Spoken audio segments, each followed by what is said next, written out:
Ako po si Miss Winnie at ito ang ating kwento. Walang yaka, Pedro? Talagang nagawa mo pa akong pagtaksilan? Ano, nagsawa ka na sa akin? Porke nasa malayo ka?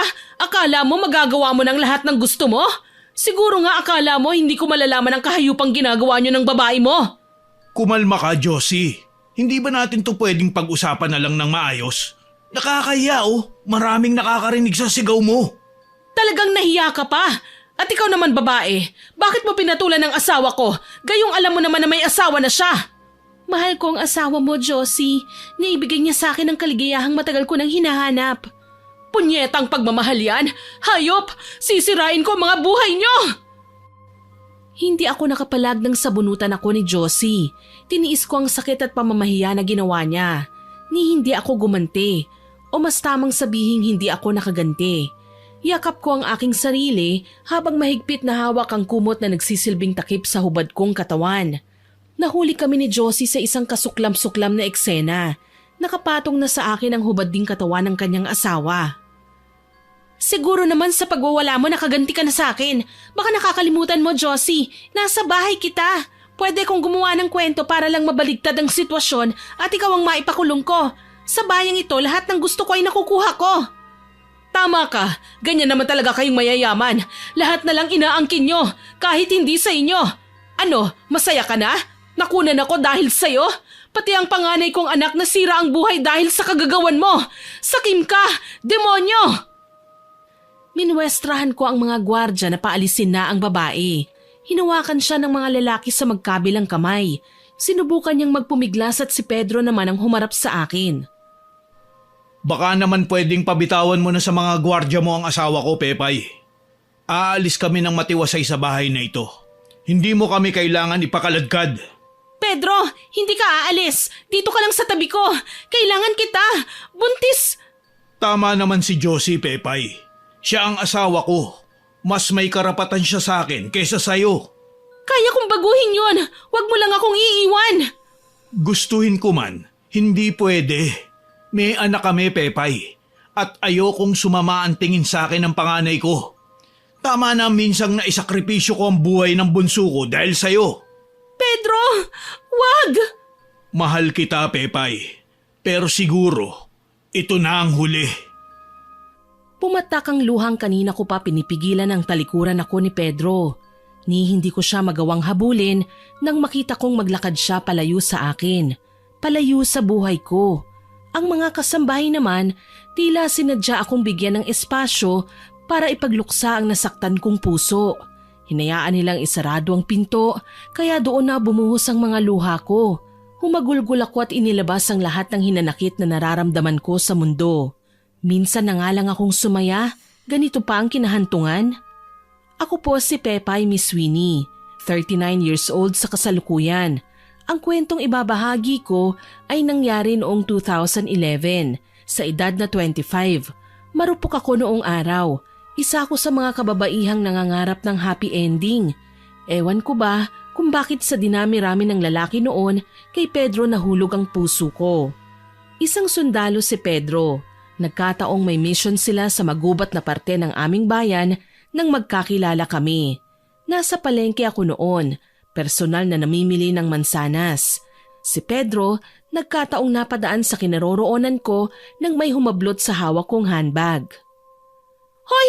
Magnanakaw! Tulong! Ninakaw ang bag ko! Ma'am, ano po nangyari? Saan tumakbo ang magnanakaw? Pumasok po siya sa eskinitang yun. Tulungan niyo naman ako, mamang sundalo. Hindi pwedeng mawala ang bag ko. Huwag kayong mag-alala, ma'am. Kukunin ko ang bag niyo. At kumaripas na ng takbo ang lalaki. Maliit lang naman ang bayan namin kaya tiwala akong makukuha niya kagad ang aking bag. Kumakabog ang dibdib ko. Nasa loob ng bag ko ang aking cellphone, ang wallet ko kung saan naroon ang aking mahalagang identification cards at credit cards. Maya-maya pa, bumalik na ang lalaki at bitbit na ang aking bag. Hinihingal ang lalaki at pawisan pero imbis na mandiri sa nakikita, tila ba nagustuhan ko pa ang makita siyang basa. Naku, maraming salamat mamang sundalo. Importante kasi ang laman nito eh. Isang karangalan ang makatulong sa inyo, Binibini. Ako nga pala si Pedro. Ikaw, Anong pangalan mo? Ako si Pepay. At dun na nagsimula ang lahat. Maganda ang samahan namin ni Pedro. Maginoo, mabait at malambing siya. Nagkamabutihan kami ng lalaki. Hindi ko siya magawang baliwalain dahil unang pagkikita pa lang namin, humanga na ako sa kanya. May gusto sana akong ipagtapat sa'yo, Pepay. Ano yun? Mahal kita, pero may asawa ko. Hindi ko na nga alam kung anong gagawin ko eh. Gusto ko sanang pigilan, kaso nahihirapan ako. Pareho lang naman tayo, Pedro. Mahal din kita at naisip ko malayo naman ang asawa mo sa lugar na ito. Hindi naman siguro masama kung pagbigyan muna natin ang ating mga sarili sa maikling panahon. Hindi ako maghahabol. Pangako, ang importante sa akin ay ang ngayon. Paliligayahin kita, Pepay. Niyakap ko ng mahigpit si Pedro. Alam kong bawal, pero hindi ko magawang pigilan ang sarili ko na ipakita sa kanya ang aking nararamdaman. Alam kong marami ang huhusga sa akin, Miss Winnie, pero pinagbigyan ko ang sarili kong lumigaya. Minahal ko si Pedro. Ginawa namin ang lahat ng bagay na dapat ay ginagawa lang ng mag-asawa. Nagpakasasa kami hanggang sa pareho na kaming malunod sa matindi naming emosyon. Ang pagmamahal sa bawat isa, lumalim at hindi na namin kayang iahon ang aming mga sarili. Akala ko wala nang katapusan ang kasiyahan na aming nararamdaman. Pero nahuli kami ng kanyang asawa. Halos hindi kasi umuuwi si Pedro sa bahay nila. Sa akin na siya lagi nananatili. Hindi naman namin napaghandaan ang pagsugod ni Josie sa bahay ko. Nagkagulo kami. Nagkumprontahan na umabot sa puntong kinailangan mamili ni Pedro. Mangyak-ngyak akong nagmakaawa sa kanya, kaso pinili niya si Josie. Kaya heto ako ngayon, halos tapusin ang buhay ko dahil sa sobrang kalungkutan. Isang kasambahay ang nakapagsabi sa akin na para gumaan ang pakiramdam ko, kailangan kong gumanti at may nakikita siyang tao na pwedeng gumawa nun para sa akin. Si Aling Marta. Kilala si Aling Marta bilang isang mangkukulam sa aming lugar. May kapangyarihan siyang manggawad ng mga sumpa at mga karamdaman. Dahil sa labis na hinagpis, kinausap ko ang matandang mangkukulam. Kailangan ko ang tulong niyo, Aling Marta. Sana po tulungan niyo ako. Desperada na ako. Hindi ka bulag, iha. Alam mo kung anong klase akong nilalang. Hindi ka man lang natatakot na humingi sa akin ng pabor? Sobrang sakit na po kasi ng dibdib ko. Hindi ko na kaya. Kapag hindi po ako nakapaghigante, baka mamatay ako. Mukhang interesante ang nais mong ikwento sa akin, ha? Halika, iha. Tumuloy ka sa bahay ko. Isalaysay mo sa akin ang mga nangyari. Walang takot na pumasok ako sa kamalig ng mangkukulam. Sa itsura pa lang ni Aling Marta, malinaw nang wala siyang gagawing matino. Magulo at kulot ang may kahabaan niyang buhok. Ang kuko ay mahaba at marurumi. Maraming dumi ang mukha niya at nangingitim na ang mga ngipin. Gayunpaman, tinatagan ko ang aking loob. Nagkalat sa loob ng kamalig niya ang iba't ibang potion. Mukhang ginagawa yun ng ginang. Nagkalat din sa isang tabi ang iba't ibang kulay ng kandila.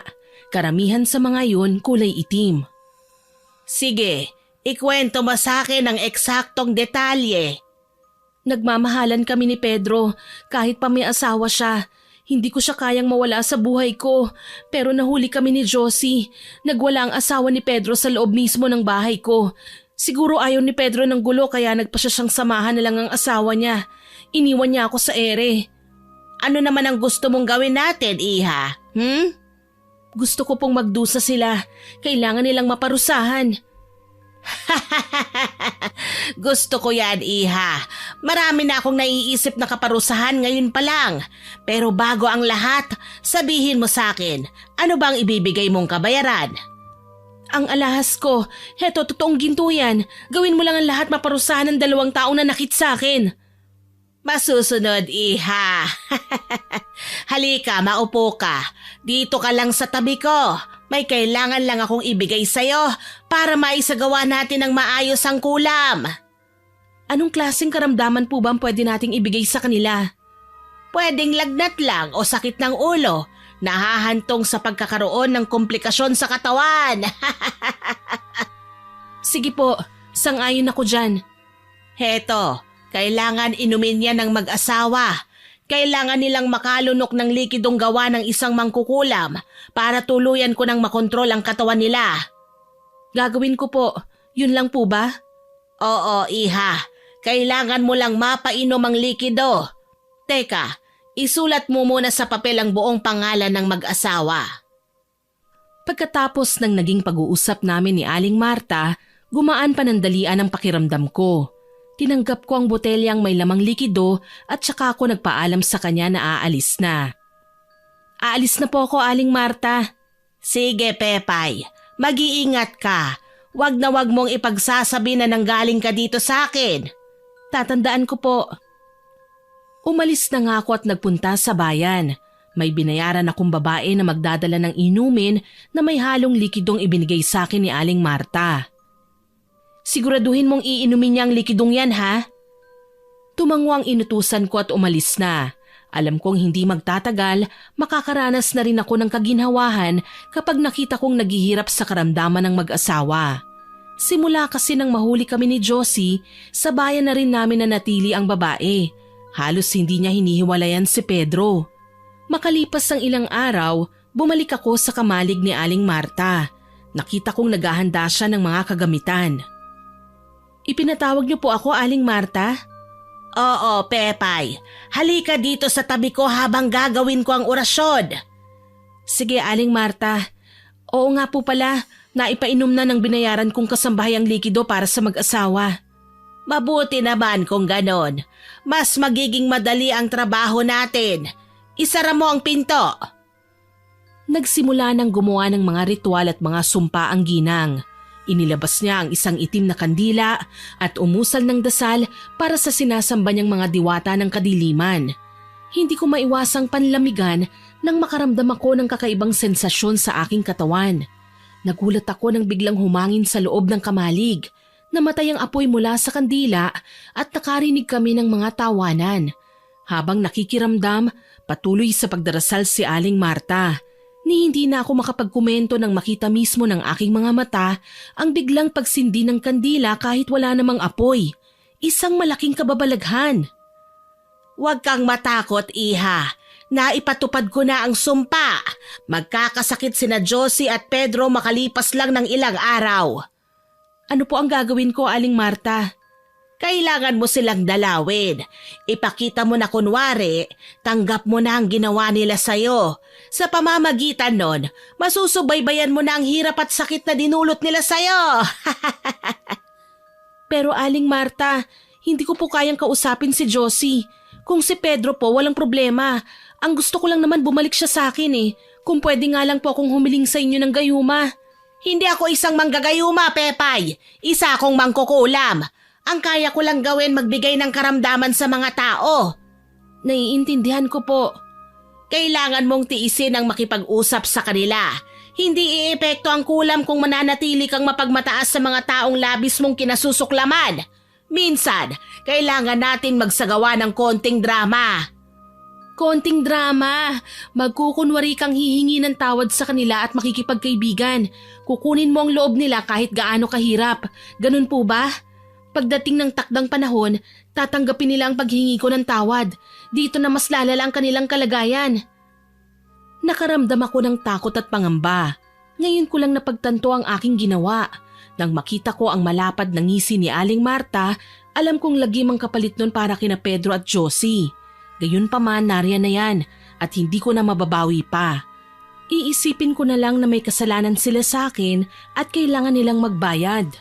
Makalipas ang 3 araw, namasyal ako sa tabing dagat hanggang sa makarating ako sa tinutuluyan ni Pedro. Napansin kong tahimik sa bahay nila, walang tao pero bukas naman ang mga bintana at pinto. Inihanda ko ang aking sarili para pumasok. Tao po! Tao po! Pedro? Anong ginagawa mo rito? Ang kapal naman yata ng mukha mong magpakita dito sa bahay namin. Josie, wala naman akong ibang gustong gawin kundi kausapin ka eh. Kausapin ako para? Alam mo, Pepay, alam ko na kung bakit ka nandito eh. Sagad na kasi ang kalandian mo sa katawan. Kaya kahit ayaw na ng asawa ko sa'yo, pinipilit mo pa rin siya na balikan ka. Napagtanto ko lang talaga ang aking mga kasalanan. Hindi naman siguro masama kung susubukan kong magpakumbaba, hindi ba? Huminga ng malalim si Josie. Ang sabi sa akin ni Pedro, hindi raw malupit ang kanyang asawa. Mabuting tao si Josie. Kaya sakali man na makipaglapit ako sa kanya para humingi ng tawad, alam kong mapapatawad niya ako. Sana talaga kumagat siya sa aking mga patibong. Kailangan ko ito para magkasakit na siya ng tuluyan. Hindi pa itong tamang panahon para kausapin mo ko. Masyado pang sariwa ang sugat na nilikha mo sa puso ko. Kayo ng asawa ko. Bakit, akala mo ba wala na akong galit sa inyo? Mali ka, Pepay. Hindi mawawala ang galit ko dahil sinaktan niyo ang anak ko.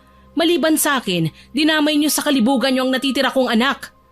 Patawarin niyo ako, Josie. Hindi ko naman sinasadyang saktan kayo ng anak mo eh. Hindi ko naman ginusto.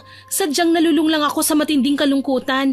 Kaya pati ang alok ng asawa mo hindi ko natanggihan. Ang sabihin mo, talagang gaga ka. Gaga! Alam mo nang may asawa pero pinatulan mo pa. Hindi mo ako naiintindihan eh, kasi hindi mo nararanasan ang pinagdadaanan ko ngayon. Walang matinong babae ang gugustuhing maging kabet, Pepay. Dapat mong itanim yan sa kukote mo. Ano bang nakita mo sa asawa ko? Alam mong hindi kami mayaman gaya mo. Ikaw, kaya mong pumili ng kahit na sinong sikat na lalaking kapantay mo. Maganda ka at kilala ang pamilya sa bayang ito. Hindi mahirap mahalin ang asawa mo, Josie. Yun ang totoo. Pasensya na kung kinailangan kong agawin mula sa iyo ang asawa mo. Pasensya na kung pati ang anak mo nasama pa sa gulo. Wala dito ang asawa ko. Bumalik siya sa barracks. Hindi pa kami nagkakaayos simula nang iwan ka namin sa bahay mo. At ito lang ang tatandaan mo. Oras na hindi kami nagkabalikan ng asawa ko dahil sa kagagawan mo, magbabayad ka. Ikaw ang mananagot, Pepay. Napaiyak ako dahil sa mga sinabi sa akin ni Josie. Kay bigat na mga katagang binitiwan niya sa akin. Wala akong nagawa ng ipagtabuyan niya ako. Tinalikuran ko siya at naglakad ako palayo. Pero nang hindi na niya ako abot ng tanaw, kalmado kong pinunasan ang aking luha. Tipid ang naging ngiti ko sa labi. Alam kong magkakasakit na si Josie ilang oras mula ngayon. Akala niya siguro bukal sa loob ko ang paghingi ng tawad sa kanya. Natutuwa lang ako kasi siya mismo ang nagsabi kung nasan ang asawa niya. Kung hindi ba naman tanga? Nakarating nga ako sa barracks kinahapunan. Nadatnan ko si Pedro na nag-aayos ng kanyang suot na uniforme. Pedro? Pepay, anong ginagawa mo rito? Gusto sana kitang makausap, Pedro. Si Josie ang nagsabi sa akin na nandito ka sa barracks. Hindi ka na dapat nagpunta dito. Ginugulo mo lang kasi ang isipan ko. Sana, hinayaan mo na akong makalayo sa'yo. Naririnig mo ba yung sinasabi mo, Pedro? Mahal kita. Alam ko din na mahal mo ako. Bakit kailangan mo kong iwanan sa ere? Bakit? Nahihiya ka kasi malalaman ng lahat na may relasyon tayo? Para lang malaman mo, Pedro, hindi ko kinakahiya ang maging kabit mo. Nakahanda akong tanggapin ang lahat ng masasakit na salita mula sa ibang tao. Dahil sa'yo lang ako sasaya. Pero iniwan mo ko. May anak ako, Pepay. Gusto kong itama ang mga pagkakamali ko. Hayaan mo na ako. Sige na, umalis ka na at huwag ka nang babalik kahit kailan. Mas lalong nadurog ang puso ko dahil sa sinabi ni Pedro. Hindi ito ang gusto kong marinig mula sa kanya. Pero ganito ang pinapakita niya sa akin ngayon. At kagaya nga ng ginawa ni Pedro sa akin, kailangan kong gumanti. Sige, hindi kita pipilitin. Pero itong tatandaan mo, Pedro.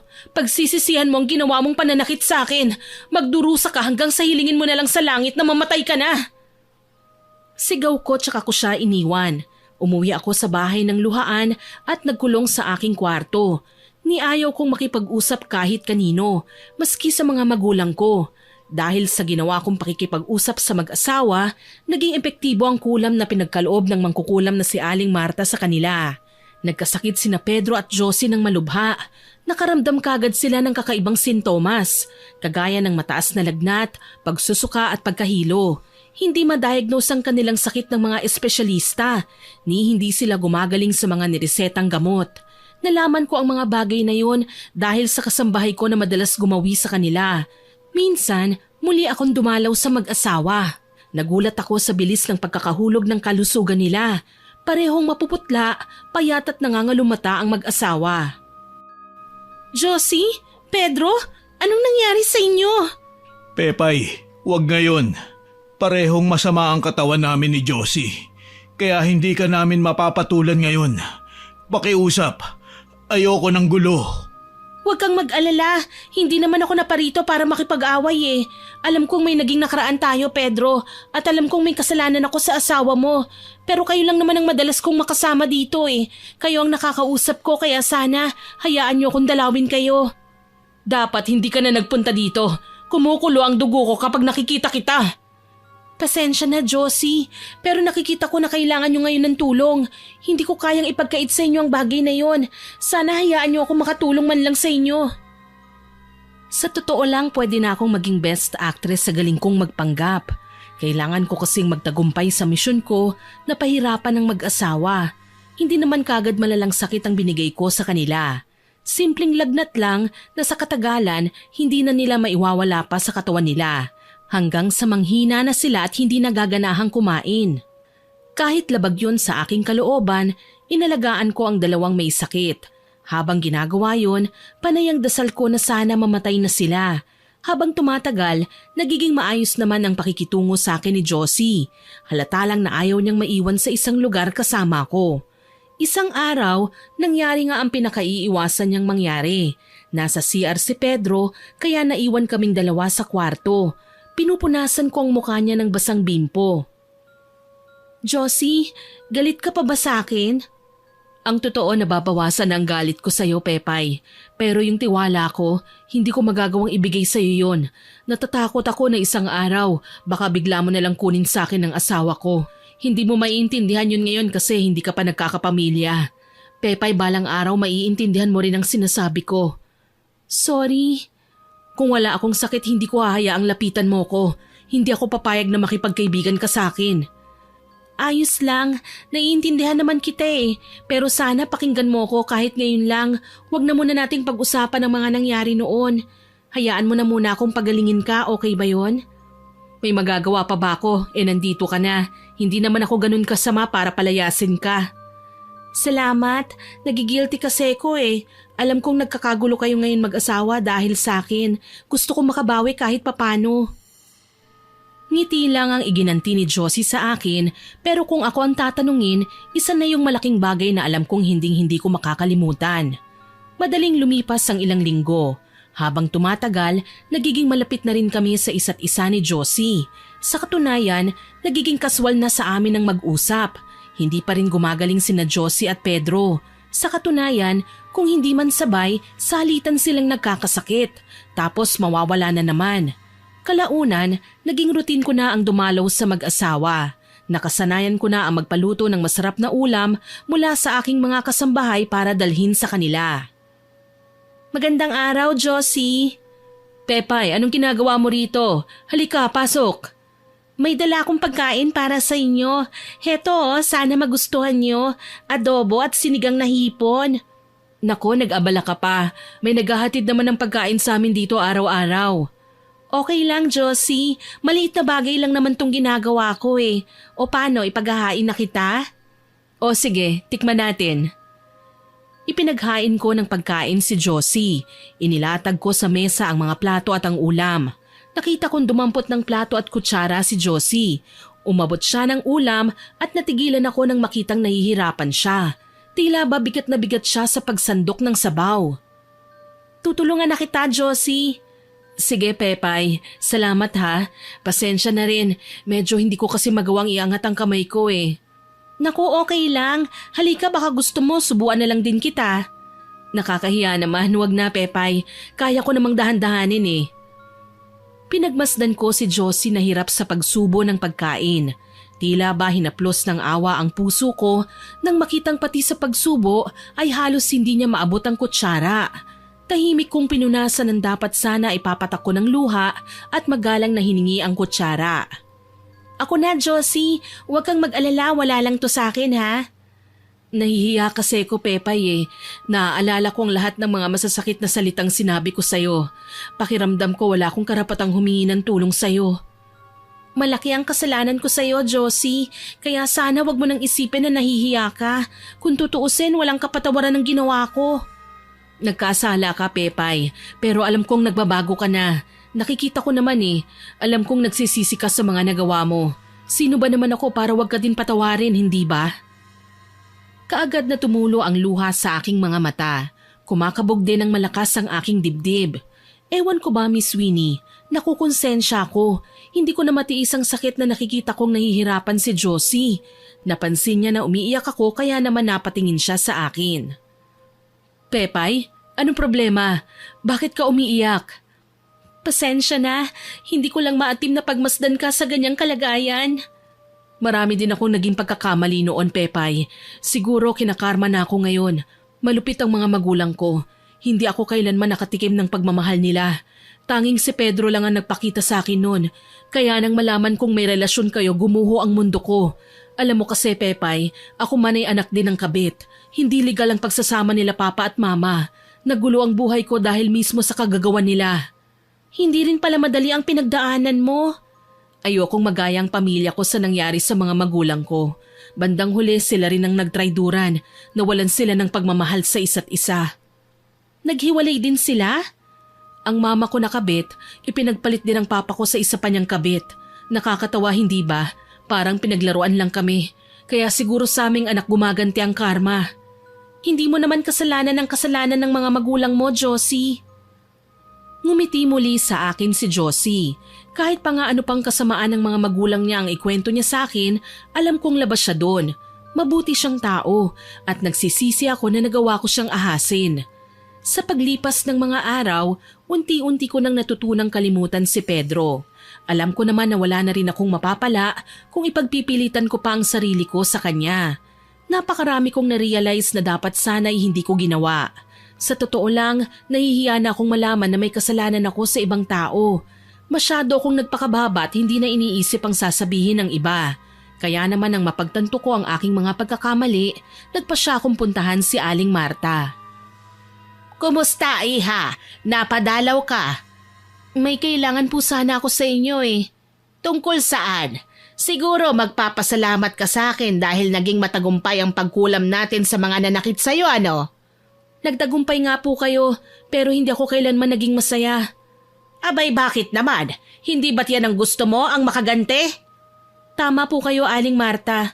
Pero habang tumatagal, napagtatanto ko na ako naman ang may kasalanan, na hindi ko sila dapat ginagantihan dahil ako naman talaga ang gumawa ng mga bagay na dahilan kung bakit nila ako sinaktan. Mukhang hindi ko gusto ang patutunguhan ng pag-uusap na ito, ah. Aling Marta, makinig naman po kayo sa akin. Binayaran ko kayo para saktan ng mag-asawa.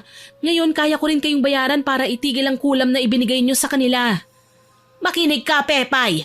Ang sumpa ay hindi na maaalis. Kahit ilang libo pang ibayad mo sa akin, walang magbabago. Pero pwede mo silang tulungan na gumaling at mapawalang bisa ang sumpa kung gagawin mo ang mga batas ng itim na mahika. Kahit ano gagawin ko, gumaling lang po ang mga kaibigan ko, Aling Marta. Sigurado ka ba? Mahirap ang bawat batas na kailangan mong isakatuparan, iha. Baka sa simula pa lang sumuko ka na. Wala naman pong mawawala kung susubukan ko eh. Ano po bang mga kondisyon na mapapawalang bisa ang kulam? Una, kailangan mong mag-alay ng isang buhay na tao. Kailangan mo na mag-alay sa harap ng altar ko. Ang taong ito ay dapat isang inosente at walang kasalanan. Kung isa siyang birhen, mas mabuti. Ikalawa, kailangan mong magpakasal sa aking rebultong Diyos-Diyosan. Oo, tama ang narinig mo. Kailangan mong makipag-isang dibdib sa aking Panginoon bilang respeto. Ikatlo, iaalay mo sa kanya ang una niyong anak. Nababaliw ka na ba, Aling Marta? Paano kami magkakaanak ng rebulto? At mabubuntis pa talaga ako? Parang imposible naman yata yun. Huwag mong kutsain ang kapangyarihan ng sinasamba kong Panginoon. Hindi mo pa alam kung ano ang mga kaya niyang gawin. Mukhang imposible naman kaming magkaanak ng rebulto. Kaya sige, papayag ako. Kailangan mong ialay ang iyong unang anak dahil siya ang gagamitin ko para sa mga ritual ng kadiliman. Ano, kaya mo ba? Sige, kakayanin ko. Matapos ang pag-uusap naming yun ni Aling Marta, nagpunta ako sa isang lugar kung saan kailangan kong maghanap ng iaalay kong tao. Sa madilim na bahagi ng plaza. Ilang sandali pa akong naghintay hanggang sa may namataan akong isang nursing student na babae. Inihanda ko ang sarili. Nang mapalapit siya sa kinapaparadahan ng aking kotse, inilabas ko kagad ang pamalo. Papaluin ko na sa ulo ang babae nang mapaatras ako. Mali itong ginagawa ko eh. Bakit kailangan kong pumatay? Bakit kailangang may isakripisyo na buhay? Noon ko lang napagtantong mahirap nga ang pinagagawa sa akin ni Aling Marta. May halong kademonyuhan. Tuloy, umuwi akong walang dalang biktima. Sa kamalig niya ako dumiretso para ipaliwanag na hindi ko kaya. Napansin ko, kalokohan lang yata ang gusto niyong gawin ko, Aling Marta. Ano, tutulungan niyo ba ako o hindi? Tanga ka talaga, Pepay. Pagkakataon mo na yon. Bakit hindi mo pa ginawa? Kasi nga ang gusto ko magbago na. Kita niyo naman po na miserable na ang nagawa ko sa mag-asawa. Dadagdagan ko pa ba? Hindi ba dapat bumabawi ako sa kanila? Ikaw ang babalikan ng kulam, Pepay. Dapat alam mo yan. Hindi kailanman nangyari na pwedeng iatras ang kulam mula sa isinumpa. Nakahanda po akong pagdusahan ng mga kasalanan ko, Aling Marta. Kaya sige, ilipat niyo sa akin ng sumpa. Alisin niyo na ang nasa katawan nila Josie at Pedro. Hindi na nag-aksaya ng oras si Aling Marta. Inilabas niya ang may kalakihang itim na kandila na ang katawagan sa amin ay perdon. Ito ang malaking kandila na ginagamit sa pagsasagawa ng ritual. Sinindihan ito ni Aling Marta at umusal siya ng mga orasyon.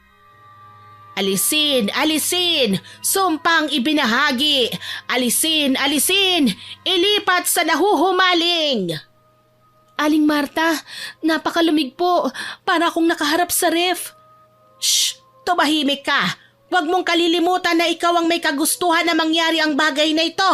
Kaya kailangan mong magtiis. Binigo mo ko, Pepay. Akala ko pa naman matibay ang loob mo. Sadyang nabulag po ako ng matinding galit ko ng mga sandaling yon. Hindi ko man lang naisip na pwedeng magkabati pa pala kami nila Josie at mapapatawad pa niya ako sa mga ginawa ko. Ano ba nang mangyari sa'yo? Wag na wag mo akong sisisihin. Naiintindihan ko, Aling Marta. Masama na ang pakiramdam ko nang umuwi ako sa bahay. Pakiramdam ko, masakit ang buong katawan ko. Pati sa paghakbang ay hirap na ako. Ilang beses pa akong naihisa sa lawal dahil tila pati sa tawag ng kalikasan ay hindi ko na magawang kontrolin ang paglabas nito. Diyos ko, hindi ko akalain na ganito pala kalala ang nararanasan ng mag-asawang pinakulam ko. Dapat lang to sa akin. Malungkot kong bulong at nahiga sa kama. Pabiling-biling lang ako hanggang sa makarinig ako ng tawag mula sa ibaba ng bahay. Isa sa mga kasambahayang lumapit at sinabi sa akin na may bisita raw ako. Hindi ko naman inaasahan na si Josie pala ang magiging panauhin ko. Nang makita ko siya, natuwa ako kahit papaano. Naging malusog na ulit ang katawan ni Josie. Nanumbalik na ulit ang kulay ng kanyang muka. Nagkalaman na ang kanyang katawan. Sa madaling salita, epektibo nga ang mga ginawa kong sakripisyo para gumaling na ng tuluyan sina Josie at maging si Pedro. Pepay, kumusta? Pasensya na kung dinalaw kita rito sa bahay mo Ilang araw ka na kasing hindi napapagawi sa amin Pasensya na Josie Hindi ako nakapasyal sa inyo kasi nagkasakit ako Ayun nga ang sinabi sa akin ng mga kasambahay mo. Kaya nga nagpumilit na lang ako makapasok Baka lang kailangan mo ng tulong. Nakakahiya naman. Okay lang naman ako Okay ka dyan namumutla ka nga. Pepay, pasensya na kung dumalaw kami sa'yo. Naku, wala yun. Ako nga itong dapat na nahihiya sa inyo kasi naabala ko pa kayo. Off-duty ko ngayon kaya sinamahan ko si Josie na samahan ka. Salamat nga pala sa inyo Hindi ko makakalimutan na pinagsilbihan mo ko at inasikaso nung may sakit ako. Ngayon oras ko naman para gumanti ng kabutihan. Naku, hindi naman na sana talaga kailangan Isang gamot lang ang katapat ng trangkasong ito, mawawala rin kagad. Kahit anong tanggi ko, talagang nagpupumilit si Josie na asikasuhin ako. Sinubuan pa niya ako at binihisan ng damit. Pinainom niya ako ng gamot at hinayaang magpahinga. Medyo gumaan na rin ang pakiramdam ko nang magising. Bumangon ako at hinanap si Josie. Josie? Oh, bakit mukha kang nangihina? Saka namumutla ka, Pepay. May sakit ka ba? Hindi ko nga alam Huwag mo nang isipin to, baka pagod lang. Magpahinga ka muna. Alam kong inaantok ka dahil nakainom ka ng gamot, hindi ba? Salamat Josie. Wala yon, magkaibigan na tayo, hindi na tayo magkaaway. Ang magkaibigan, nagtutulungan, nagdadamayan. Mas lalo kasi akong nagigilty Feeling ko napakalaki pa ng porsyentong kukumplitohin ko para siguradong mapatawad niyo ako. Hayan ka na naman eh. Bakit ba kailangan mong isipin ulit ang bagay na yan? Alam mo na naman na nagkapatawaran na tayo, hindi ba? Pero Josie, may kasalanan pa rin ako sa inyo eh. May nagawa kong hindi maganda na siguradong ikagagalit mo. Ano ba yon? Ipinaliwanag ko ang naging paglapit ko sa mangkukulam na si Aling Marta. Ang mga ginawa ko para maisakatuparan ang aming paghihiganti. Nakalaunan, hindi ko na nagugustuhan. Habang tumatagal kasi, nakikilala ko na si Josie. Nagagawa ko ng alamin ang pinaghuhugutan niya sa buhay. Tapos, nawawala ng interes ko sa pagganti. Nakakalimutan ko na si Pedro. Kaya habang tumatagal, nakukonsensya ako. Kaya muli kong binalikan si Aling Marta. Nakiusap ako na kung pwede itigil na niya ang kulam. Ngunit hindi niya magagawa. Hilam sa luha ang aking mga mata nang humarap ako kay Josie. Matatanggap ko kung magagalit ka sa akin ng tuluyan, Josie. Ganito ako kawalang kwentang tao na lumalapit sa alagad ng dilim makapaghiganti lang sa baluktot kong gawain. Patawarin mo ko, Josie. Naiintindihan kita, Pepay, at hindi ako nagagalit sa'yo. Gumaling na ako, hindi ba? Gumaling kami ni Pedro. Mas nag-aalala ako sa'yo, Pepay. Bakit kinailangan mo pang lumapit sa mangkukulam? Pareho tayong galit sa isa't isa noon. Sana nakipagsabunutan ka na lang sa akin. Paano yan? May iba pa ba tayong solusyon na pwedeng gawin para mawala rin ang nararamdaman mo? Naaalala ko, may kasamahan na akong minsan nang lumapit kay Aling Marta, Pepay. Malupit daw ang matanda. Hindi papayag nang hindi sila nakakapagbayad ng karampatang halaga kagaya ng gusto ng ginang. Tapos, napakatindi pa ng paraan ng pangkulam niya. Maliban sa lagnat at sakit ng ulo, nakakapagpalabas din siya ng insekto sa katawan ng tao. Nagsisisi ako sa mga ginawa ko. Malaki na ang atraso ko sa inyong mag-asawa. Hindi ko maatim na makita kayong nahihirapan ng dahil na naman sa kagagawan ko.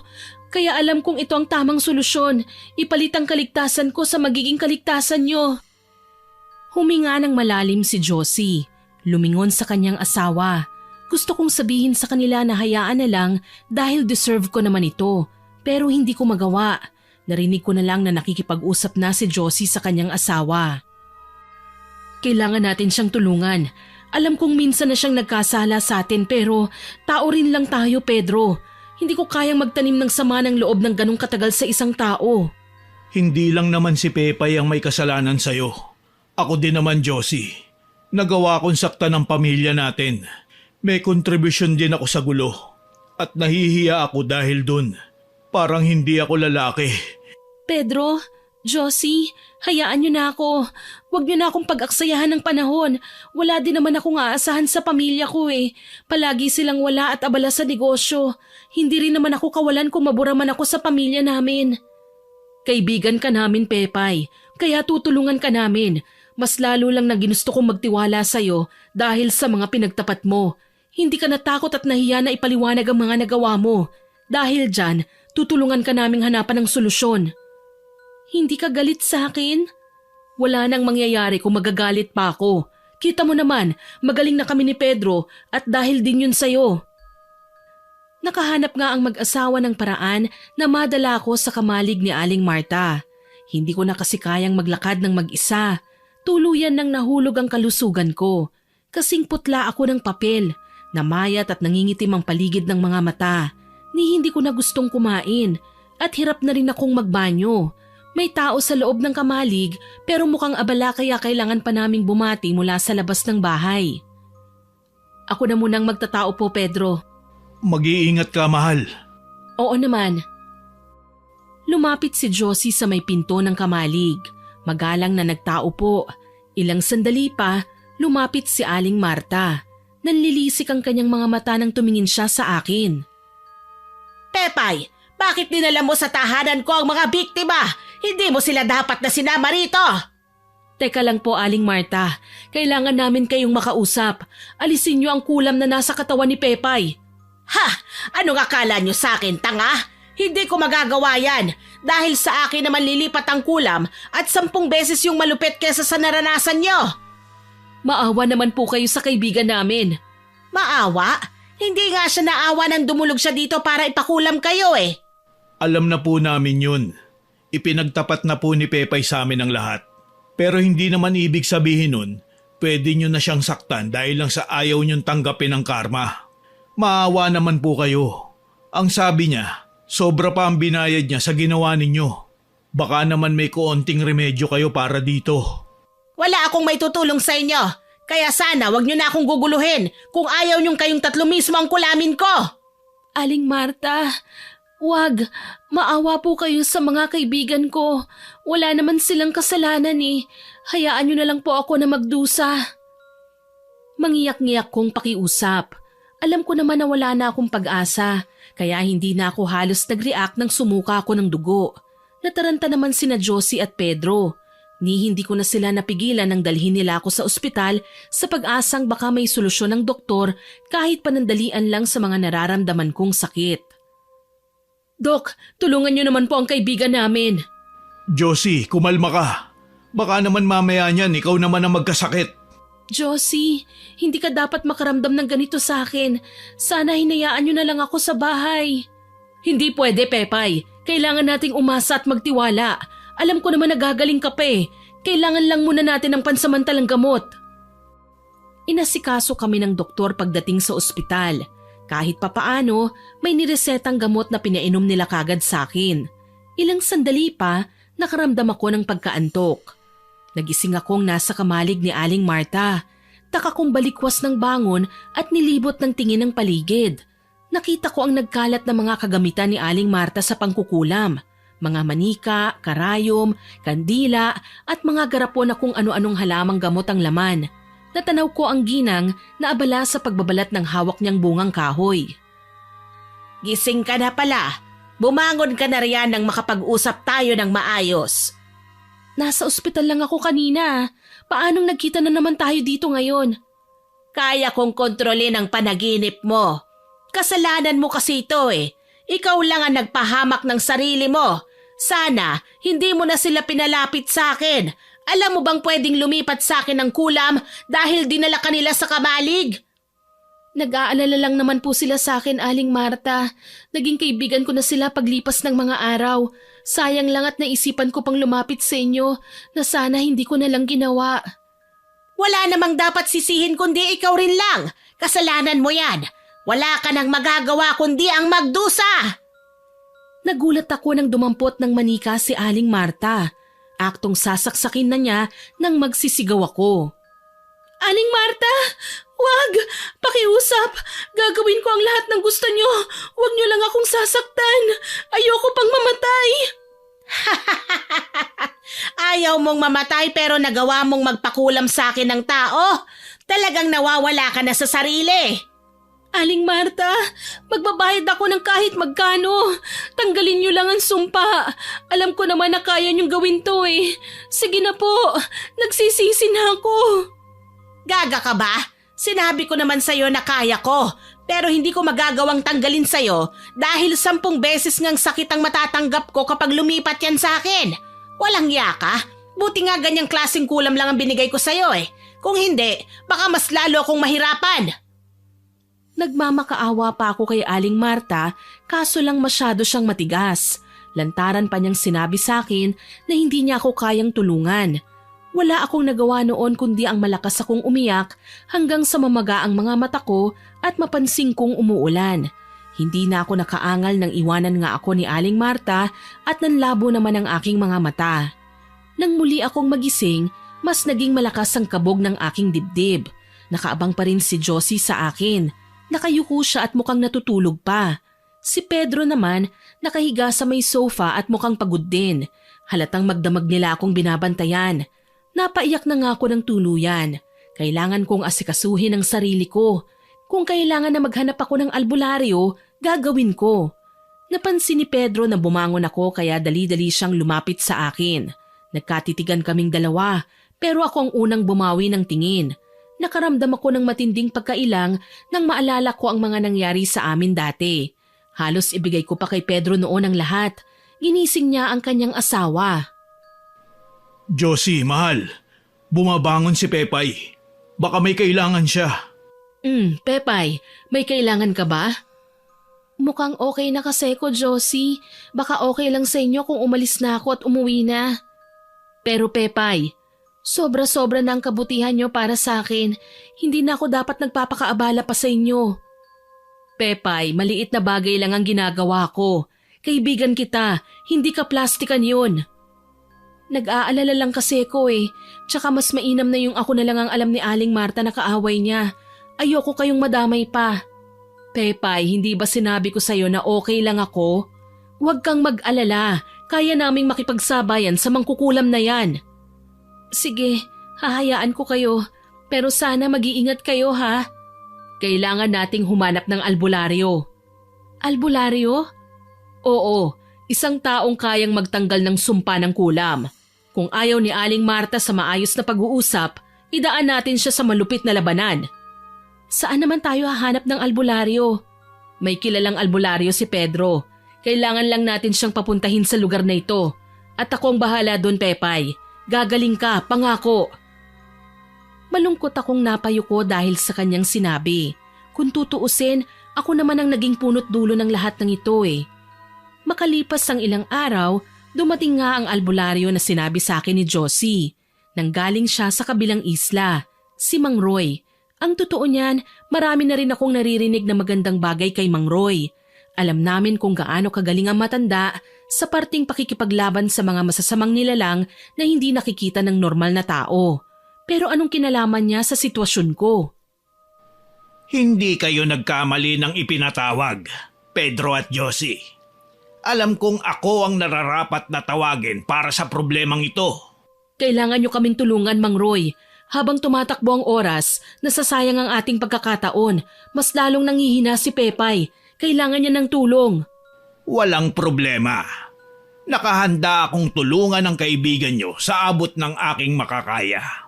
Pero bago yun, kailangan kong malaman ang mga impormasyon na makakatulong din sa akin sa kung anong paraan ko siya matutulungan. Nagsimula nang magkwento si Josie. Nakaalalay sa kanya si Pedro, kaya naman mas lalo kong napatunayang mahal nga nila ang isa't isa. Lalo akong nahihiya sa ginawa ko. Ngayon, ipapangako ko na talaga sa aking sarili na hindi na ako kailanman magiging dahilan ng paghihirap ng isang tao. Sa loob ng aming bahay, nagpakuha si Mang Roy ng malaking tipak ng tawas.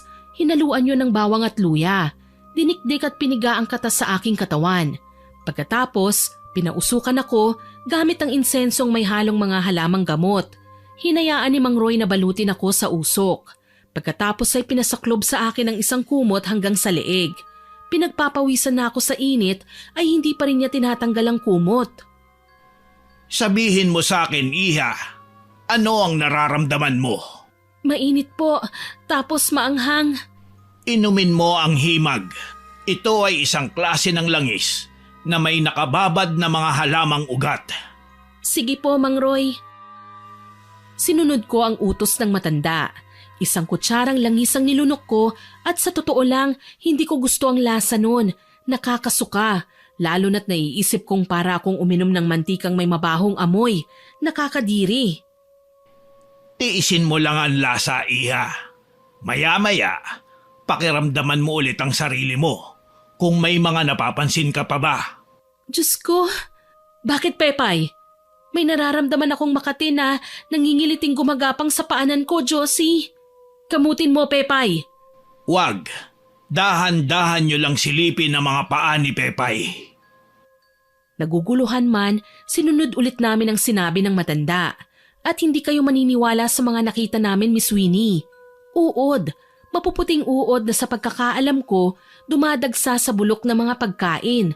Uod na tila nang galing sa loob ko at nagmamadaling lumabas ng mainitan ng pausok na nilagay sa paanan ko. Sinubukan kong idabog ang aking mga paa at tumilapon ang mga yun sa sahig. Anong klaseng mga bagay ba yan? Paano nangyaring nakapasok ang mga yan sa katawan ni Pepay? Kulam, sumpa, itim na mahika. Ganon kasimple, iho. Yan lang ang mga nakatira sa ilalim ng inyong balat, kaya kayo nilalagnat. At masama palagi ang pakiramdam. Maagap lang itong si Pepay at nagawa niyang ipalipat sa kanyang sumpa. Kaso lang, ngayong natanggal na ito sa katawan niya, siguradong babalik ito sa tunay na pinagmulan. Kay Aling Marta? Oo, Iha, malamang. May nararamdaman na siyang kakaiba sa katawan niya ngayon. Literal na sumbalik ang ginawa ko para mapagaan ang nararamdaman mo. Hindi ko sinasabing masaya ako sa ginawa mo, pero maging leksyon na sana ito sa'yo na hindi makakabuti sa atin ang lumapit sa mga mangkukulam para humingi ng tulong. Paglalaruan lang nila tayo, bukod pa sa pagkakaperahan pa. Sasamantalahin nila ang kagustuhan nilang gumanti hanggang sa tayo na lang mismo ang sumuko. Nakakatakot naman pala ang mga mangkukulam. Ano po ang gagawin natin ngayon, Mang Roy? Bibigyan ko kayo ng pangontra. Huwag kayo mag-alala. Marami akong reserbang gawa na dadagdagan ko na lang ng mga halamang gamot. Matutulungan kita sa bagay na yan, Mang Roy. Kabisado ko ang kagubatan. Kaya kitang samahan para kunin ang mga halamang gamot na kailangan mo para sa paggawa ng pangontra. Iniwan kami ng dalawang lalaki para magpunta sa kakahuyan. Ako naman, nahiga na muna at nagpahinga. Medyo gumaan na rin ang pakiramdam ko. Salamat kay Mang Roy. Para siyang may tinanggal na kung anong mabigat na bagay sa aking katawan. Pepay, ayos lang ba kung makialam na ako sa kusina mo? Oo naman, Josie. May mga kasambahay na pwedeng umalalay sa'yo. Salamat ha. Namiss ko na rin kasing magluto ng ulam eh. Nasanay na kasi kong hinahatiran simula nang sumunod ako kay Pedro dito sa bayan. Nasaan nga pala ang anak niyo? Napansin ko kasi hindi niyo pa siya dinadala dito. Akala ko kasi hindi na kami magkakaayos ni Pedro, kaya hindi ko muna siya sinama. Tsaka nasa syudad kasi talagang buhay namin. Napilitan lang ako magpunta dito sa bayan nang mabalitaan ko mula sa mga kasamahan ni Pedro na may babae raw siyang kinababaliwan. Alam kong ayaw mo nang marinig ang paulit-ulit kong paghingi sa'yo ng sorry, pero nakukonsensya talaga ako sa ginawa ko. Hindi ko nga alam kung anong pumasok sa isip ko at nagpatangay ako sa kabaliwang yon. Hayaan mo na. Ang mahalaga, alam mong nagkamali ka at pagsisikapan mong wag nang gawin ulit yon. Tiwala naman ako na magiging okay din ang lahat Sana nga, Josie. Nagulat ako nang yakapin ako ni Josie. Ramdam ko ang sinseridad sa puso niya, kaya kalaunan, napaiyak na rin ako. Ang sarap pala ng ganitong klaseng pag-alo. Tipong wala nang paliwanagang kailangan gawin, tanging presensya lang ay sapat na para mapakalma ang isang tao. Iniwan ako ni Josie nang mapatahan na niya ako. Sinabi niya na magluluto daw siya ng sinigang na baboy sa pananghalian. Nangako naman ako na susunod ako kapag medyo nakapagpahinga na ako. Ilang sandali lang, naulinigan ko ang ingay mula sa labas ng bahay. Pepay! Lumabas ka dyan! Huwag kang magtago sa saya ng mga kasambahay mo! Pepay!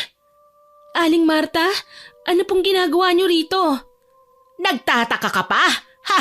Nagpunta ako rito para tignan kung magaling ka na. At totoo nga, talagang sa akin mo ibinalik ang sumpa. Wala po akong alam sa sinasabi niyo, Aling Marta. Baka naman kusang nawala. O kung hindi naman, baka yung nararamdaman niyo ay karma na yan sa mga inosenteng sinaktan niyo. Huwag kang magmalinis, babae! Ikaw ang may kagustuhang magkasakit ang lalaking mahal mo at ang asawa niya. Tapos gayon, sa akin babalik ang sumpa. Ha? Anong ginawa mo? Aling Marta, wala nga po kasi akong ginawa.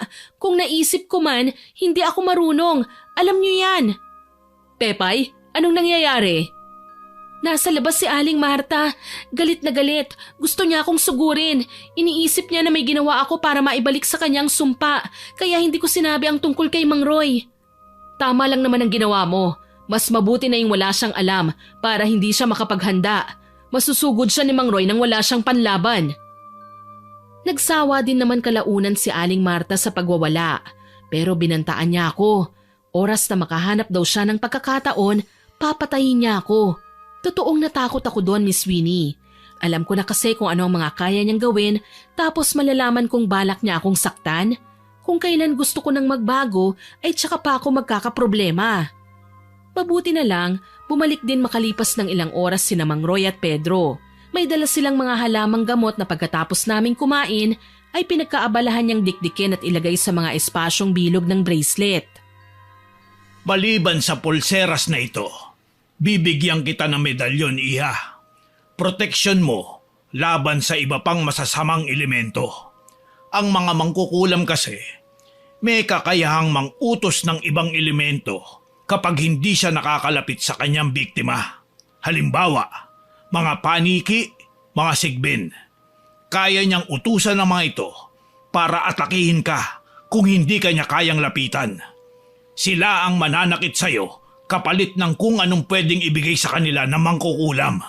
Pero ang hiling ko lang, sana'y gamitin mo sa kabutihan ng medalyon. Isa itong anting-anting iya. Nangangako po ako, Mang Roy. Iingatan ko ang medalyong ito at hindi ihihiwalay sa leeg ko. Hindi ko kayo iiwan hanggang hindi napupuksa ang mangkukulam. Siguradong mamayang gabi, aatake ang mga alagad niya. Diyos ko, sana po ay protektahan niyo kami. Ikaw naman, Josie, ipagkakatiwala ko sa'yo ang abo na may halong asin. Kapag sinaboy mo ito sa mga sigbin, mapapaso sila at pwedeng itaboy. Salamat po, Mang Roy. Makakatulong ito sa pagpapalis natin kay Aling Marta at sa mga alagad niya. Ikaw naman, Pedro, kailangan mong paliguan ng langis at banal na tubig ang mga bala ng iyong baril. Pumunta ka sa simbahan at ipabless ito sa pare. Ang mga mangkukulam ay walang pinagkaiba sa mga aswang. Sila ay mga alagad din ng dilim na kaya natin puksain gamit ang mga banal na gamit na may basbas ng pare na nananampalataya sa puong may kapal. Nagsitanguan kami pagkatapos matanggap ang aming mga kagamitan. Pinagsuot pa kami ni Mang Roy ng mga alahas na gawa sa metal bilang proteksyon na rin sa pagbabalak ni Aling Marta na saktan kami. Maging sina Josie at Pedro, inabutan din ni Mang Roy ng mga anting-anting na makakatulong sa amin. Ang mabuti pa, kumain na muna tayo para naman mabawasan kahit papaano ang nebyos natin. Alam nyo na, kung ganyang aatake talaga si Aling Marta dahil pinagbantaan niya tayo, kailangan natin ng lakas para makipagsabayan sa kanya. Tama, kailangan nating makipagsabayan sa kanya. Pero Mang Roy, hindi pa rin po patas. Hindi pangkaraniwang nilalang ang mga sigbin. Paano natin sila makikita, lalo na't kapag magdidilim na? Gamitin mo ang kakayahan ng iyong medalyon, Iha. Nasa iyo na ang kapangyarihan niyan at oras na sumapit ang kagipitan, magpapakitang gilas ang medalyon sa may suot nito. Kalmado akong tumango kahit sa totoo lang ay kinakabahan ako. Hindi ko alam kung ano bang mangyayari mamaya, kung mabubuhay pa ba ako pagkatapos nito, lalo na't kagagaling ko lang sa malubhang sakit na kahit ilang araw pa lang naman ang lumipas ay kay laki na ng inihulog ng aking katawan. Sakali man na humantong kami sa bardagulan, literal na wala akong lakas para makipagsagupaan. Tuloy, kinuha ko ang shotgun na pinakatatago ko sa cabinet. May ganyan ka, Pepay? Oo naman, marunong akong gumamit nito. At huwag kang mag-alala, lisensyado ang mga baril ko. Wala naman akong sinasabing mali. Nagtatanong lang naman ako. Nagpapaalala lang naman ako. Alam ko kung hanggang kailan at saan pwede gamitin ang mga armas ko. Babae ako, Pedro. Nag-iisang amo sa bahay na ito. Hindi naman masama kung kailangan kong ipagtanggol ang sarili ko. Napansin kong natahimik sina Josie at Mang Roy kaya hindi na rin ako nagsalita. Alam ko kasing sundalo si Pedro. Sakali man, ipagbabawal niya ang pagpapalabas ng mga ganitong armas sa presensya nila. Pero may paliwanag naman ako sakali man natangkain niyang magtanong. Tsaka hindi ko naman binabalandra kung saan ang mga armas ko. Tama na yan. Naghain ang mga kasambahay. Kumain na tayo para maging ang mga kasambahay mo ay masabihan na rin natin, Pepay. Maraming salamat, Josie. Huwag ninyong kakalimutan. Mamayang gabi, hindi tayo matutulog. Aabangan natin ang mangkukulam. Kailangan natin siyang masugatan para hindi na siya makapangkulam pa. Ako naman huhulihin ko siya. Hindi ako papayag na makapanakit pa siya ng inosenteng tao. Kumain na nga kami ng hapunan. Ilang beses ko nang natikman ang pagkain na luto ni Josie at kahit kailan wala akong maipipintas. Kaso lang, napapansin kong nagiging tahimik siya. Halos hindi na nagsasalita. Halos hindi na sumasagot kapag tinatanong ko siya.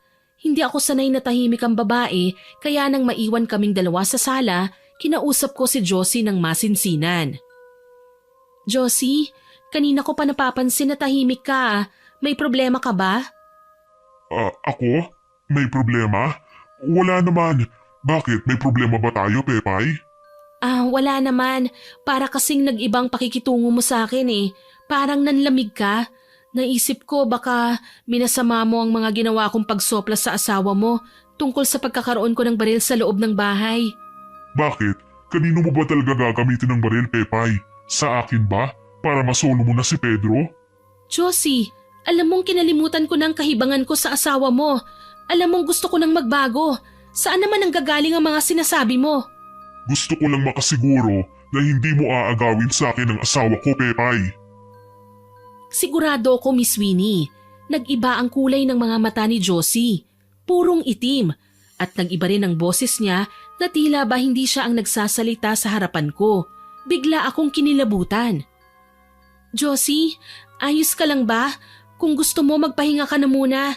Baka kasi stress ka lang lately eh. Ilang beses ka ring nagpuyat para bantayan ako. Tama ka, Pepay. Napuyat ako sa kaiisip kung bakit nga ba bigla ka nalang bumaligtad at talagang tinraidor mo pa ako. Sa labis kong pagkagulat, hindi na ako nakaangal nang basta na lang niya akong sinakmal. Hinila niya ang buhok ko at binalibag ako sa sofa. Lumikha kami ng ingay dahil sa sobrang lakas niya. Dinaluhan naman kagad kami ni Pedro at ni Mang Roy kasama ang mga kasambahay. Anong nangyayari rito? Bakit kayo nag-aaway? Papatayin kita, Pepay! Traidor ka! Inilipat mo sa akin ang karamdaman na dapat ay nasa katawan mo lang nananahan! Nagkatinginan kami ni Mang Roy. Kilala ko na kagad ang nagbabago niyang boses, kay Aling Marta. Mang Roy, parang sinasapian yata si Josie. Josie? Mahal ko? Josie! Tumahimik ka, tonto! Niloko mo ang asawa mo, tapos nag-aalala ka sa kanya ngayon! Nasaan ang hustisya? Nababaliw ka na, Aling Marta. Ako ang kailangan mo kaya lubayan mo si Josie. Huwag ka nang umasa, Pepay. Hindi rin naman ako makakapayag na magtagumpay ka sa masama mong binabalak sa akin. Kanina ko pa alam ang mga plano niyo, mga tanga. Hindi niyo ako maloloko. Mang Roy, paano niya nagawang pasukin ang katawan ni Josie? Tinatablan lang ang mga taong kagaya ni Josie kapag puno ng kalungkutan ng kanyang puso. Mas mabilis siyang pasukin ng masamang elemento at nakokontrol.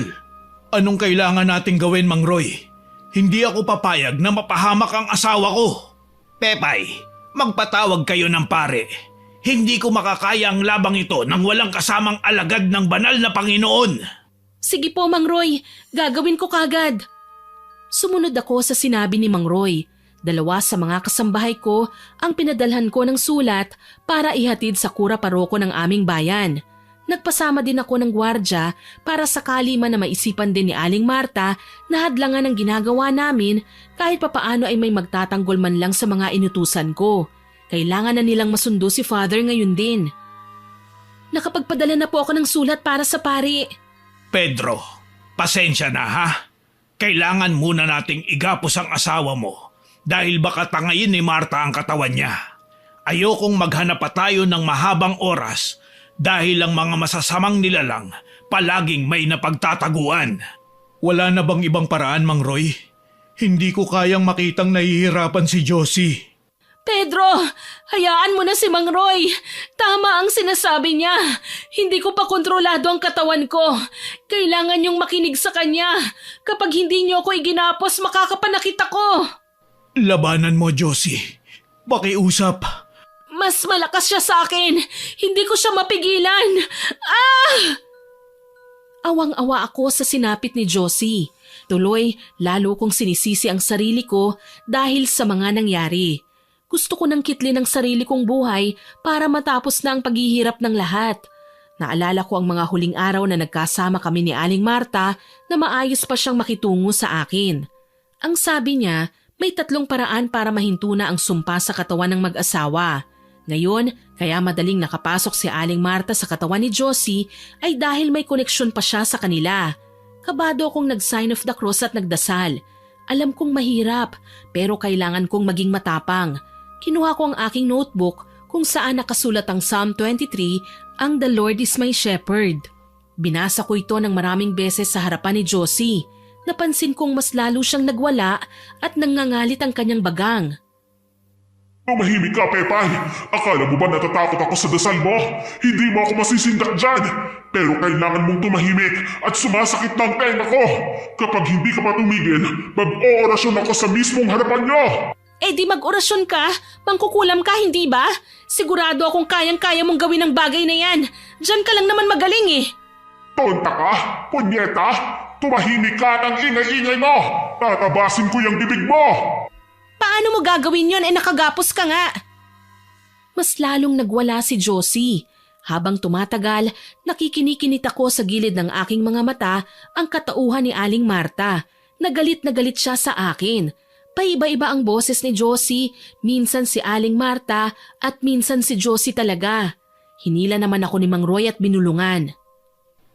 Iya, alam kong mahirap para sa iyo ang gagawin mong ito.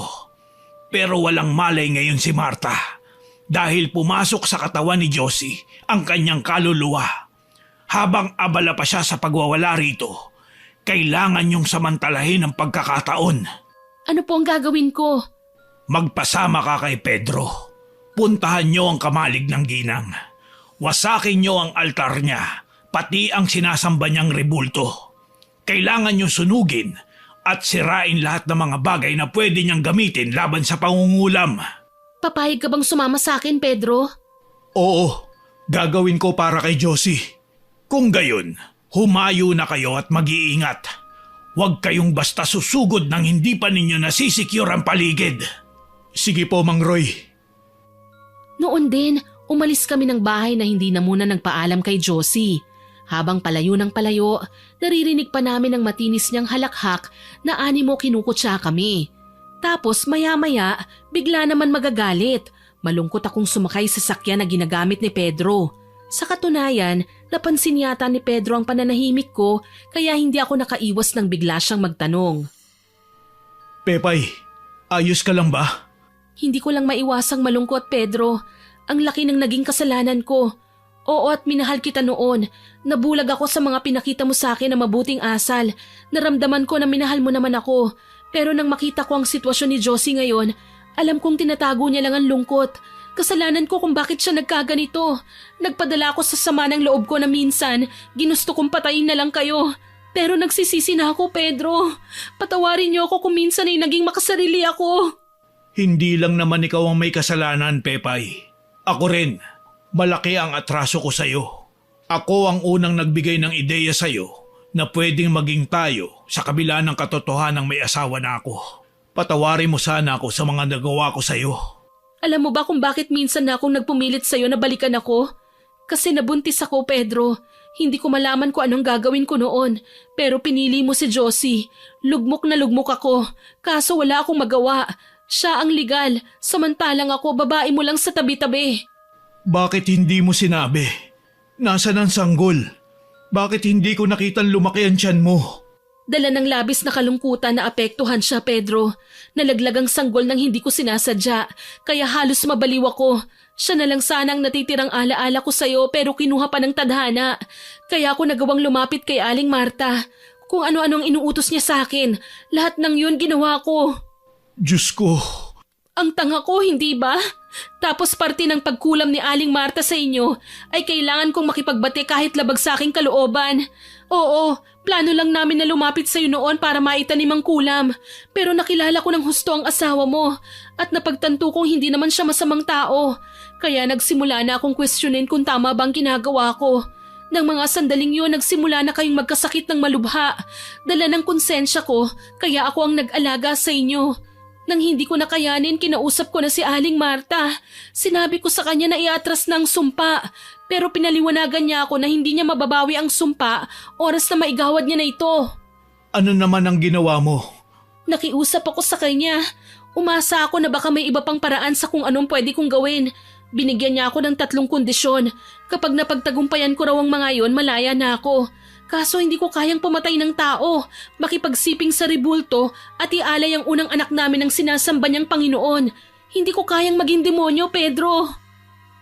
Naihilamos ni Pedro ang kanyang palad sa muka. Alam kong maging siya, nagigilty na rin sa aming nagawa. Pero hayun, huli na, nangyari na.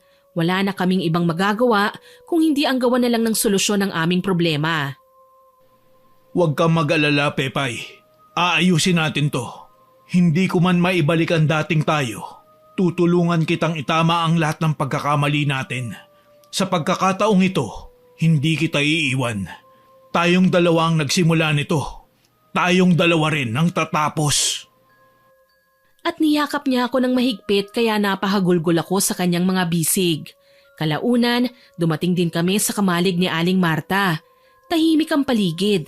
Gayunpaman, ayokong makampante. May mga bagay akong napagtanto ng dahan-dahan kaming lumapit doon. Tila ba may mga matang nakatingin sa amin? Hayaan mo kung mauna. Bibigyan kita ng signal kapag sa tingin ko safe ka nang pumasok. Sige, hihintayin ko ang hudyat mo.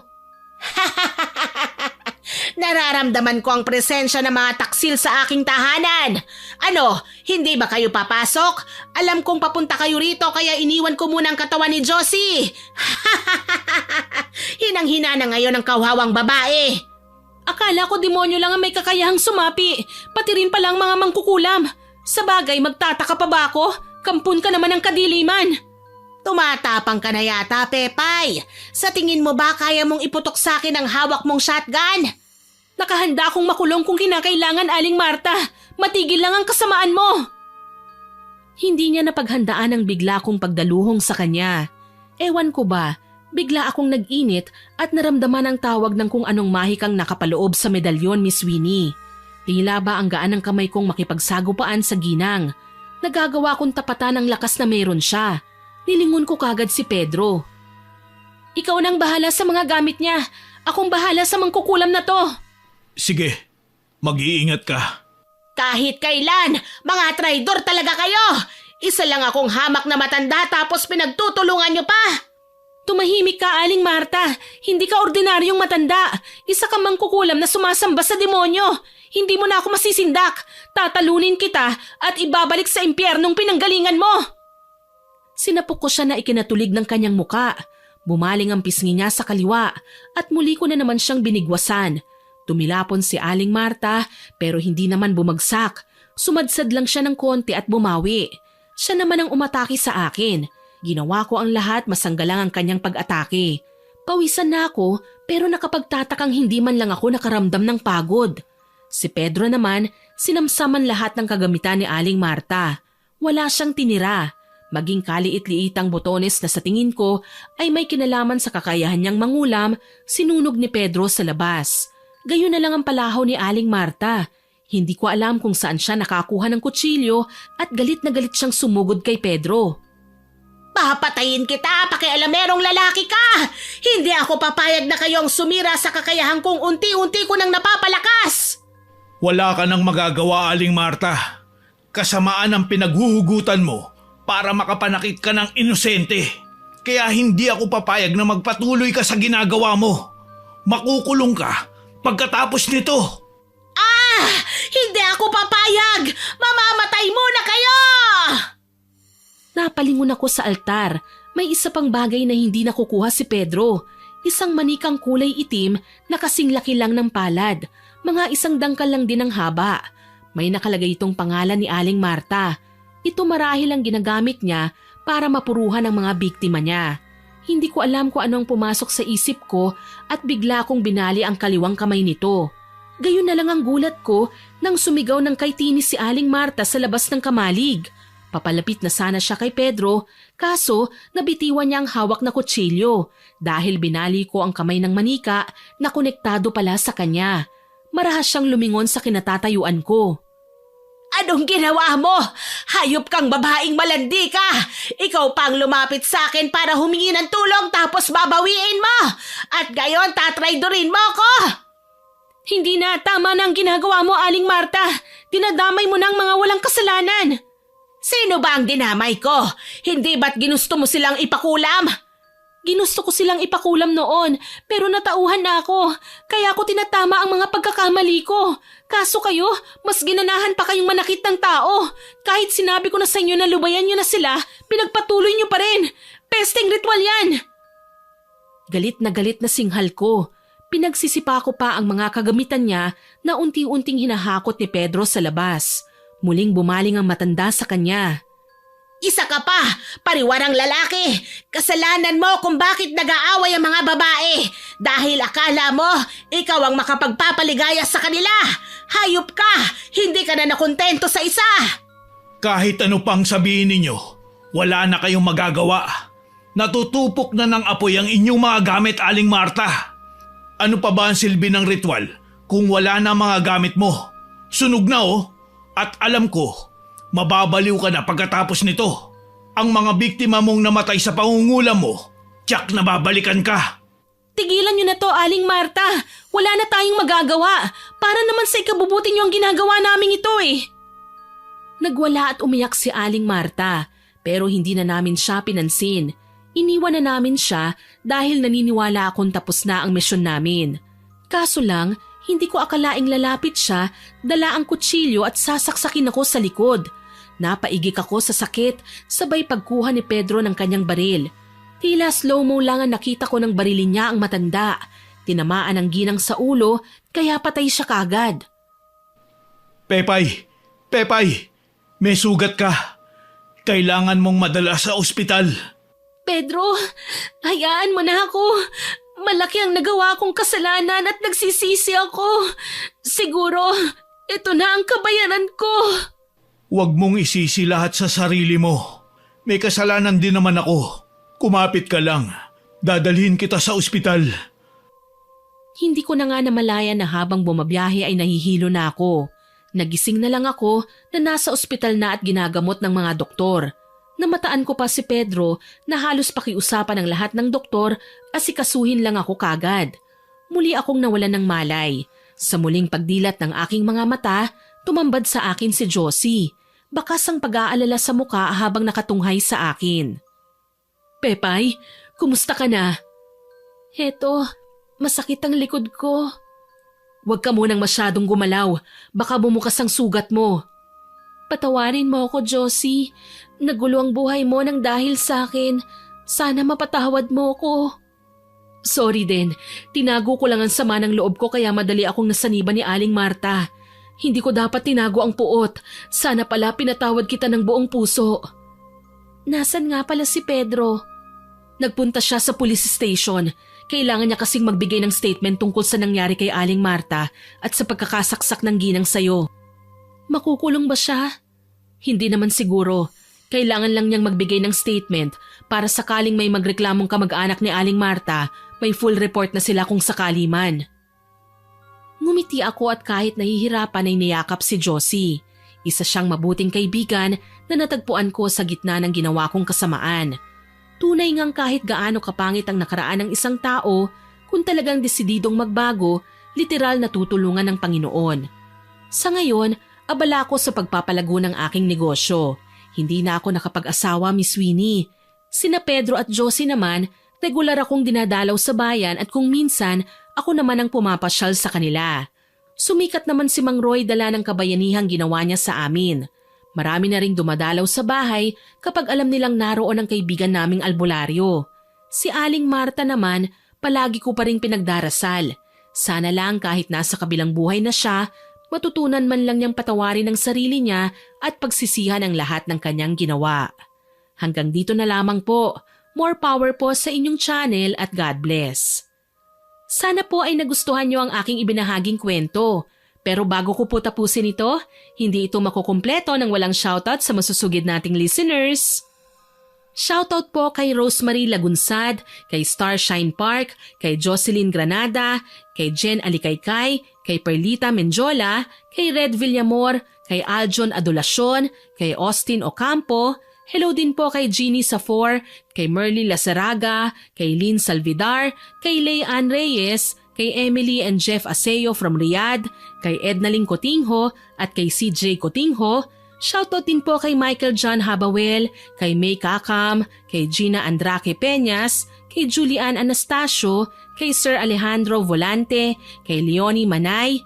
Hello din po sa mag-asawang sina Rose at Joseph Dalangin, kay Giselle Capiding, kay Edisa Rivares, kay Leonila Mempin, kay Mengay, kay Jane Kilang, kay Sen Life Vlogs na solid listener po natin na walang pinapalampas na upload natin.